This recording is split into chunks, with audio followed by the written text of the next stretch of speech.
A network contains 4 resistors in series across an ideal voltage source.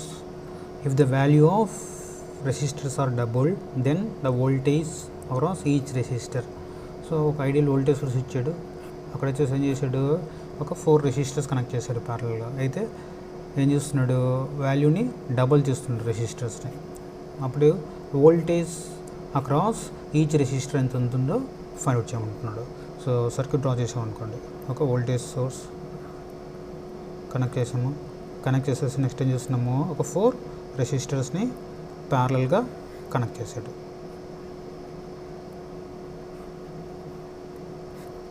4 రెసిస్టర్స్ని parallel connect చేశాడు. So resistance value వచ్చేసి ఇది ఇచ్చాడు, 6 resistance అనుకున్నాం అనుకోండి, అన్నీ ఈక్వల్గా ఉన్నాయి. ఎంత వోల్టేజ్ అప్లై చేసాము, ఫర్ ఎగ్జాంపుల్ ఈ వోల్టేజ్ అప్లై చేసాం. ఇచ్చింది కూడా ఏమి ఇచ్చాడు, ఐడియల్ వోల్టేజ్ సోర్స్ ఇచ్చాడు. ఐడియల్ వోల్టేజ్ సోర్స్ అంటే మీనింగ్ వచ్చేసి ఏంటంటే అక్రాస్ ఈ 2 టర్మినల్ దగ్గర సో లోడ్ కరెంట్ ఎంత చేంజ్ అవుతున్నా కూడా వోల్టేజ్లో ఎటువంటి చేంజ్ ఉండదు. సో వోల్టేజ్ సోర్స్కి అన్ని రెసిస్టెన్స్ ఎలా కనెక్ట్ అయినాయి, ప్యారలల్గా కనెక్ట్ అయినాయి. సో ప్యారలల్ కనెక్ట్ అయినాయి కాబట్టి ఈచ్ వోల్టేజ్ దగ్గర కూడా ఎంత వోల్టేజ్ ఉంటుందంటే సేమ్ సోర్స్ వోల్టేజ్ ఏదైతే ఉంటుందో సేమ్ అదే వాల్యూ ఉంటుంది, ఎటువంటి చేంజ్ అనేది ఉండదు. నెక్స్ట్ ఇప్పుడు వచ్చేసి ఏం చేస్తున్నాడంటే రెసిస్టర్స్ని డబల్ చేశాడు. సో రెసిస్టర్స్ని 6 రెసిస్టర్ ఉందనుకున్నాం, ఇప్పుడు ఏం చేశాడు, రెసిస్టెన్స్ వాల్యూని డబల్ చేశాడు. సో అంటే ఏం చేశాడు, రెసిస్టెన్స్ని 2R చేశాడు అనుకున్నాం. సో రెసిస్టెన్స్ని డబల్ చేసినా కూడా సేమ్ రెసిస్టర్ సేమ్ అన్ని రెసిస్టర్స్ సేమ్ వోల్టేజ్ సోర్స్కి అక్రాస్గా కనెక్ట్ అయినాయి కాబట్టి వోల్టేజ్ వాల్యూ ఎలా ఉంటుంది, సేమ్ అదే వాల్యూ ఉంటుంది, వాల్యూలో ఎటువంటి చేంజ్ ఉండదు. ఓన్లీ డ్రా చేసే కరెంట్ మాత్రం చేంజ్ అవుతుంది, డ్రా చేసే కరెంట్ మాత్రం చేంజ్ అవుతుంది కానీ వోల్టేజ్ అనేది చేంజ్ కాదు. ఎందుకంటే ప్యారలల్ కనెక్షన్లో వోల్టేజ్ అనేది సేమ్. ఇంకా మనకు వోల్టేజ్ సోర్స్ ఏమి ఇచ్చాడు, ఐడియల్ వోల్టేజ్ సోర్స్ ఉన్నాడు కాబట్టి ఐడియల్ వోల్టేజ్ సోర్స్ యొక్క టెర్మినల్ వోల్టేజ్ ఎప్పుడు డ్రాప్ కాదు, వాల్యూ ఎప్పుడు సేమ్ వాల్యూ ఉంటుంది. కాబట్టి ఆన్సర్ వచ్చేసి ఏంటి, do not change. Next, if 2 voltage sources V1 and V2 are connected in parallel and series respectively, then find the voltage relation. So 2 సోర్సెస్ని parallel and సిరీస్లో connect చేశాడు, వాటి యొక్క రిలేషన్ ఏంటో కనుక్కోమంటున్నాడు. సో ఆల్రెడీ మనం డిస్కస్ చేసాం ఇప్పుడు వోల్టేజ్ వాల్యూ ప్యారలల్ కనెక్షన్లో ఎప్పుడు ఎలా ఉంటాయంటే సేమ్ వాల్యూ ఉంటుంది, వాల్యూలో ఎటువంటి చేంజ్ ఉండదు. సో ఫర్ ఎగ్జాంపుల్ ఇక్కడ వోల్టేజ్ V1 కనెక్ట్ చేశాను, నెక్స్ట్ వోల్టేజ్ V2 కనెక్ట్ చేసాం అనుకోండి, ఇక్కడ V2 V1 2 వోల్టేజ్ సోర్సెస్ ఉన్నాయి. సో ఈ రెండింటిని ప్యారలల్ కనెక్ట్ చేయాలంటే 2 వోల్టేజెస్ కంపల్సరీ ఎలా ఉండాలంటే ఈక్వల్గా ఉంటేనే ప్యారలల్ కనెక్షన్ అనేది పాసిబుల్ అవుతుంది, లేదంటే పాసిబుల్ కాదు. సో కాబట్టి ఫస్ట్ కండిషన్ వచ్చేసి ఏంటి, ప్యారలల్ అన్నాడు కాబట్టి 2 వాల్యూస్ వచ్చేసి ఎలా ఉండాలి, సేమ్ ఉండాలి. V1 equal to V2, V1 equal to V2. So again ఇక్కడ 2 ఆప్షన్స్ ఉన్నాయి. సో 2 ఆప్షన్స్ ఉన్నాయి కాబట్టి నెక్స్ట్ వచ్చేసి ఏం చేయాలి, సిరీస్ కండిషన్స్ కూడా చెక్ చేసుకుంటాము. So series connection, so voltage సోర్సెస్ని సిరీస్ కనెక్ట్ చేస్తే వోల్టేజ్ వాల్యూ అనేది యాడ్ కానీ సబ్ట్రాక్ట్ కానీ అవుతుంది, depends upon their polarity. For example ఈ పొలారిటీ కనెక్ట్ చేశాను V1 V2. సో దీని యొక్క ఎఫెక్టివ్ రెసిస్టెన్స్ అక్రాస్ ఈ 2 టర్మినల్ దగ్గర వాల్యూ చేసి ఏమొస్తుందంటే సేమ్ పొలారిటీ కాబట్టి V1 ప్లస్ V2 వస్తుంది. లేదు పొలారిటీని ఇంటర్చేంజ్ చేసాం అనుకోండి, ఒక టర్మినల్ని ఏం చేసాము, పొలారిటీని ఇంటర్చేంజ్ చేసాం. సో పొలారిటీ ఫర్ ఎగ్జాంపుల్ ఈ పొలారిటీ వచ్చేసి ఏం చేశాను, మైనస్ ప్లస్ చేశాను. సో అప్పుడు వచ్చేసి ఏమవుతుంది, వాల్యూ V1 మైనస్ V2 అవుతుంది. కాబట్టి 2 పాసిబిలిటీస్ ఉన్నాయి. సో ఒకటి V1 plus V2 same polarity ఉన్నప్పుడు, ఆపోజిట్ పొలారిటీ ఉన్నప్పుడు V1 మైనస్ V2, కాబట్టి V1 plus are minus V2 వచ్చేసి ఆన్సర్. సో కాబట్టి ఆప్షన్ వచ్చేసి ఏంటి, C. Next, Kirchhoff current law is the conservation of energy, charge, torque and power. So Kirchhoff current law వచ్చేసి ఏంటంటే ఒక node, so node దగ్గర all entering currents are all leaving currents equal to 0 ఉంటుంది. For example 3 currents enter అవుతున్నాయి అనుకోండి, I1 I2 I3. So node యొక్క some వచ్చేసి ఏమవుతుంది, 0 అవుతుంది. So I1 plus I2 plus I3 equal to 0. So వచ్చేసి ఏం చేస్తున్నానంటే ఇన్ టర్మ్స్ ఆఫ్ ఛార్జ్లో కన్వర్ట్ చేస్తున్నాను. సో Q ఈక్వల్ టు నార్మల్గా ఫార్ములా I ఇంటూ T, కాబట్టి I ఈక్వల్ టు Q/T అవుతుంది. So Q1/T plus Q2/T plus Q3/T equal to 0. So T same common తీస్తున్నాను, Q1 plus Q2 plus Q3 equal to 0. So కాబట్టి Kirchhoff కరెంట్లో వచ్చేసి ఏంటి, conservation of charge. So చాలా important bit ఇది, number of times అడుగుతూ ఉంటాడు కాంపిటేటివ్ ఎగ్జామ్స్కి. సో సిమిలర్గా కిర్చాఫ్ వోల్టేజ్లో కూడా అడుగుతుంటాడు. కిర్చాఫ్ వోల్టేజ్లో వచ్చేసి ఏంటంటే కన్జర్వేషన్ ఆఫ్ ఎనర్జీ. సో ఇది వచ్చేసి ఎలా వస్తుందంటే so V1 plus V2 plus V3 and so on equal to 0 తీసుకున్నాం అనుకోండి. సో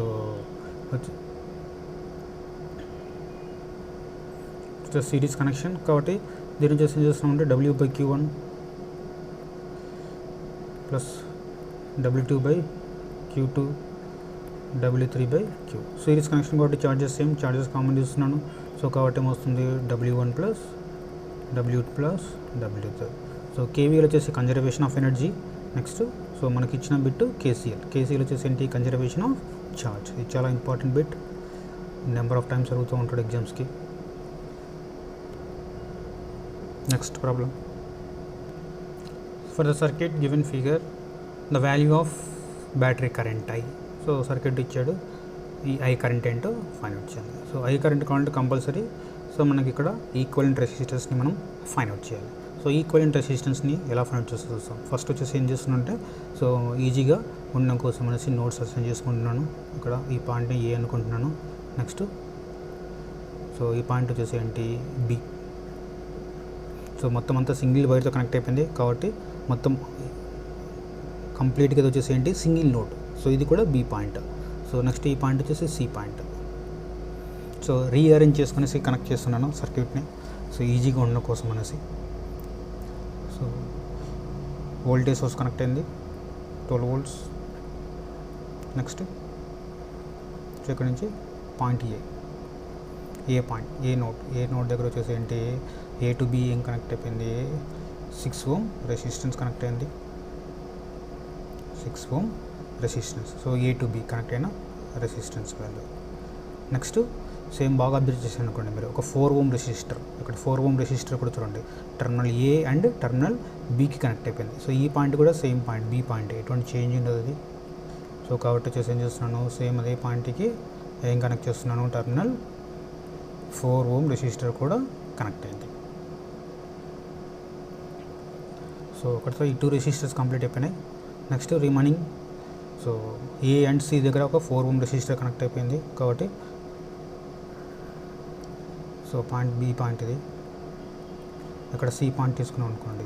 సో ఈ రెండు మధ్యది ఏం కనెక్ట్ అయిపోయింది మనకు 4 ohm రెసిస్టర్ కనెక్షన్ ఉంది.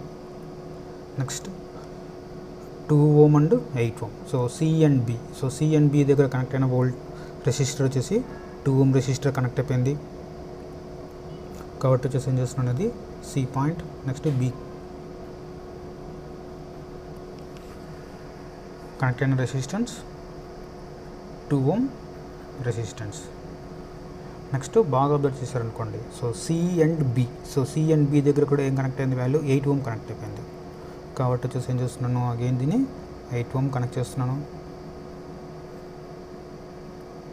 8 ohm రెసిస్టర్ కనెక్ట్ చేశాను. సో నెక్స్ట్ రెండు సేమ్ ఒకే పాయింట్ది ఒకే లైన్ని జాయిన్ చేశాను. సో సర్క్యూట్ని రీఅరేంజ్ చేసుకున్నాము. సో రీఅరేంజ్ చేసుకున్న తర్వాత వచ్చేసి ఏం చేయొచ్చు మనము ఈజీగా సాల్వ్ చేయొచ్చు. సో ఇప్పుడు మీరు బాగా అబ్జర్వ్ చేశారనుకోండి so 6 ohm and 4 ohm, 6 ohm and 4 ohm వచ్చేసి ఎలా కనెక్ట్ అయ్యాయి ప్యారలల్ కనెక్షన్ ఉంది. 6 ohm అండ్ 4 ohm కనెక్షన్ వచ్చేసి ఏంటి parallel connection. So parallel connection కాబట్టి ఈక్వలెంట్ వాల్యూ కావాలి R1 R2 divide by R1 plus R2 వేస్తాం. So R1 R2 divide by R1 plus R2. So కాబట్టి సో 6 and 4 సాల్వ్ చేశారనుకోండి మీకు so 6 into 4 divide by 6 plus 4. So numerator value 24, డినామినేటర్లో 10, value 2.4. So ఈ point ప్లేస్లో వచ్చేసి ఏం చేస్తున్నాము 2.43 ప్లేస్ చేస్తాము. నెక్స్ట్ 2 and 8 కూడా ఎలా కనెక్ట్ అయినాయి ప్యారలల్ కనెక్షన్. సో 2 and 8 కూడా ప్యారలల్ కనెక్షన్ కాబట్టి వచ్చేసి ఏం చేస్తున్నాను కూడా వీటి యొక్క వాల్యూ కనుక్కుంటున్నాను. 8 into 2 divide by 8 plus 2 value 16/10, 1.6 ohm. So ఇక్కడున్న రెసిస్టెన్స్ 2.4తో రీప్లేస్ చేస్తాము, ఇక్కడున్న రెసిస్టెన్స్ని 1.6 ohmతో మనము రీప్లేస్ చేస్తాము. సో రీప్లేస్ చేస్తే ఎఫెక్టివ్ రెసిస్టెన్స్ వాల్యూ వచ్చేసి ఏ వాల్యూ ఉంటుందో ఇప్పుడు డ్రా చేస్తాం. 12 volts. సో క్రాస్ ఇక్కడ వచ్చేసి ఏం కనెక్ట్ అయినా మనకు 4 ohm కనెక్ట్ అయింది. నెక్స్ట్ A to B దగ్గర ఉన్న resistance value effective value 2.4. Next C to B దగ్గర ఉన్న వాల్యూ 1.6. సో ఈ ప్లేస్లో 1.6ని రీప్లేస్ చేశాను, ఈ ప్లేస్లో 2.4ని రీప్లేస్ చేశాను. సో ఈ రెండు బాగా అబ్జర్వ్ చేశారనుకోండి. సో 2.4 ఓమ్ అండ్ 1.6 ఓమ్ వచ్చేసి ఎలా కనెక్ట్ ఉన్నాయి, సిరీస్లో కనెక్ట్ అయిపోయినాయి. సో సిరీస్లో కనెక్ట్ అయినాయి కాబట్టి ఏం చేయొచ్చు మనం, రెండింటిని R1 ప్లస్ R2 చేస్తూ, సో 2.4 ప్లస్ 1.6 ఓమ్. సో రెండింటిని సమ్ చేశారనుకోండి. సో రెండింటిని సమ్ చేస్తే వచ్చే వాల్యూ మీకు వాల్యూ 4 ఓమ్ వస్తుంది. సో అంటే ఏంటి, అక్రాస్ ఈ టర్మినల్ దగ్గర వోల్టేజ్ వచ్చేసి ఎంత ఉంది, 4 ఓమ్ ఉంది. కాబట్టి ఫర్దర్గా నేను మాడిఫై చేస్తున్నాను. ఫర్దర్గా మాడిఫై చేశారనుకోండి, ఆల్రెడీ 4 ఓమ్ ఉంది టర్మినల్ దగ్గర. సో సాల్వ్ చేసిన వాల్యూ కూడా ఏంటి, 4 ఓమ్. 4 ఓమ్, ఇది 4 ఓమ్. ఎంత వోల్టేజ్ కనెక్ట్ అయింది, 12 వోల్ట్స్ కనెక్ట్ అయింది. సో ఈ రెండు ఏ కనెక్షన్ వచ్చేసింది, ప్యారల్ కనెక్షన్ కాబట్టి సో డైరెక్ట్ మనం R/N ఫార్ములా యూజ్ చేయొచ్చు. కాబట్టి value 4/N, N value 2, 4/2 value 2 ohm. కాబట్టి సో 2 ప్యారల్ కనెక్షన్స్ కాబట్టి వచ్చే ఎఫెక్టివ్ వాల్యూ ఇక్కడ 2 ఓమ్ రెసిస్టెన్స్ ఉంటుంది. సో కనెక్ట్ చేసిన వోల్టేజ్ సోర్స్ 12 వోల్ట్స్. సో మనకు కరెంట్ కావాలి, కరెంట్ ఈజీగా ఫైండ్ అవుట్ చేయొచ్చు. Current I equal to 12/2 value 6 ampere. So చాలా simple problem, just circuit simplifications అంతే. సో రీఅరేంజ్ చేసుకున్నాము, 2 ప్యారల్ కనెక్షన్, ఇది కూడా ప్యారల్ కనెక్షన్. తర్వాత ఈ 2 సిరీస్ వచ్చాయి, అగైన్ ఈ 2 parallel, direct I equal to V/R formula వేసాము.